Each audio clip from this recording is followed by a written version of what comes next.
It's good to catch back up with you, man. I'm looking forward to getting into the project. Yeah, thanks for having me on. Yeah, absolutely. So let's get into it. Let's get into the unburdening. Talk to me about the vision for this. What was kind of the artistic idea going into this project?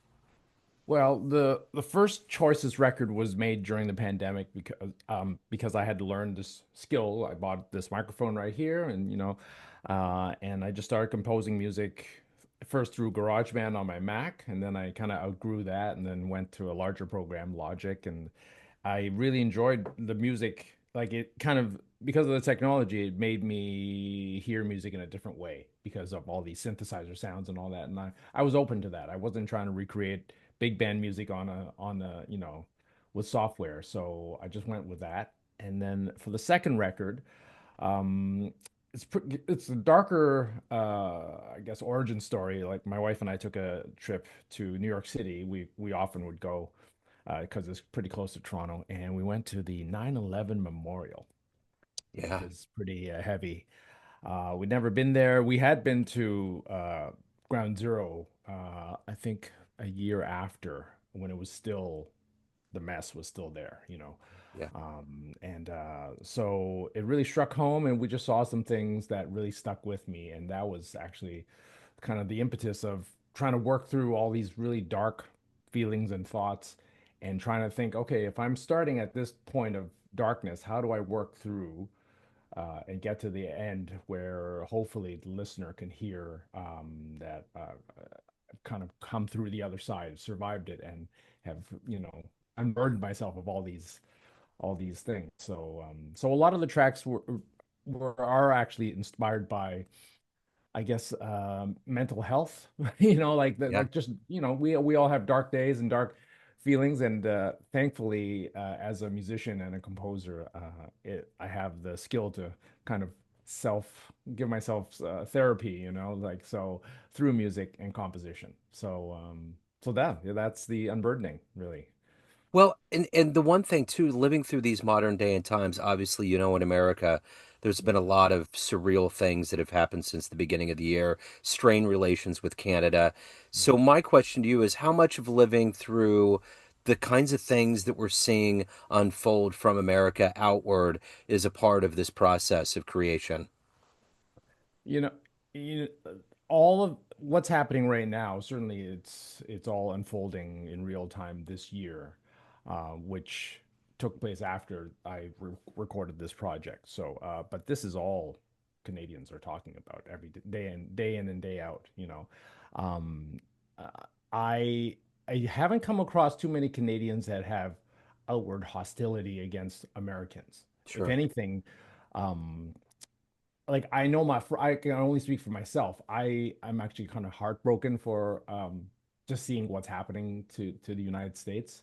I know, supposedly 50% voted for, or roughly thereabout. So but for the other 50%, I can't imagine. I mean, I can just our societies are different, but also, for the longest time we shared a lot of the same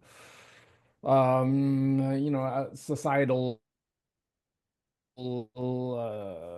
views and the morals and all of that. And just imagine if what we're seeing right now is what's to happen here in Canada, that would be absolutely frightening. Yeah. Just seeing institutions being torn down and all of that. So yeah, it's that's all. Like right now, I'm playing a music. I do a lot of musical theater, and it's an American touring production of Back to the Future. I've been playing now 6 weeks, Yeah. and so we talked to the American musicians, and they're all just depressed about what they're seeing to their country. They get to travel the entire country like for 2 years now. They're a year and a half in. They have another year to go, and just seeing from last year to this year, just the vibes are it's pretty stark. Yeah. Yeah. So I don't know if I answered your question, You but did. You totally did. And yeah. I'm curious, being a musician now with things that are happening that are quite heavy, do you ever think about you're giving people an escape, both in live and recorded music? You're giving them that vessel to kind of escape and to go into a different place. Yeah, absolutely. I mean, certainly the different types of work that I do. Like I said, I do quite a bit of musical theater in Toronto here. Um, And that's what I choose to focus on. I know a lot of musicians, especially jazz musicians, who end up doing this kind of work, they can get kind of dark. Oh, it's not creative. It's not, man, it's like for that 2.5 hours, I just look out in that audience. We all look at a monitor above Yeah. our stands because the conductor is quite far away or high up. So, but I can see the people in that front row behind the conductor, and it's always smiles and laughs. And it's just, I know for that 2.5 hours, whatever's happening in those people's lives, maybe they had a fight with their partner, or whatever. They read the news, Yeah. um, we're providing a little bit of escape and just a little bit of levity because we all need that right now. Yeah. And even with my own music, even though it's a more artistic expression, I'm the main thing is like we're human and we love to feel, I think. Whether we're aware of it or not, we are constantly moved to a certain degree. I know for myself, I'm kind of a junkie for that kind of thing. Just being, I'm quite emotional, so that's what I choose to focus on in terms of my own music making. So. Absolutely. So with the unburdening, what are you hoping the listener gets from this album? Uh, I hope they get if you're able to. It's not a very long record. It's only just over half an hour long, but it's I'm old enough to remember prog rock and all that, and I'm trying to tell a bit of a story, where the listener still can have their own interpretations, but within that 30 some odd minutes, it does start dark, and by the end, there should be a little light at the end of the tunnel. So it's about the journey over that, I had half hour listen. So. Yeah. I dig it. Where's the best place to pick up a copy? Is Bandcamp the place? Bandcamp would be preferable. Okay. It's on all streaming services, of course. And my main thing is I just want people to listen to it. I'm not, I tell people, the crowds at the live shows, I'm not trying to sell you anything, but if you Yeah. want to support uh, us musicians, Bandcamp's the place to do it because we do get the bulk of the proceeds, unlike with the other major platforms. But if you want to just check it out, please go to, and Apple, YouTube, Spotify, it's all out there. Tidal.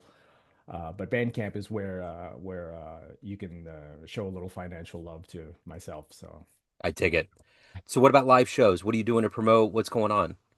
well, we just did a bunch of shows this summer, and there's not a lot going on. I have one show at a big jazz club in the fall here, and I'm kind of locked into theater for the next 3.5 months. So Okay. that's what I'm doing right now. Yeah. So and then I'm constantly writing still, so I'm still writing a lot of new music for this project and my other project I have with my wife, the Carn So, Right on.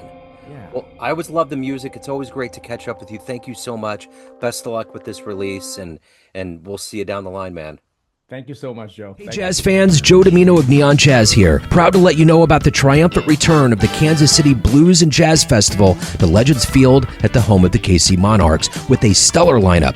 Grammy-winning Stanley Clarke, Carl Denson's Tiny Universe, jazz master Bill Frisell, and KC luminaries Jackie Myers and Brody Buster. Tickets and more for this electrifying two-day event is found at monarchsbaseball.com, then click on special events. This October 3rd and 4th, join us as we bring magic and music back to Kansas City.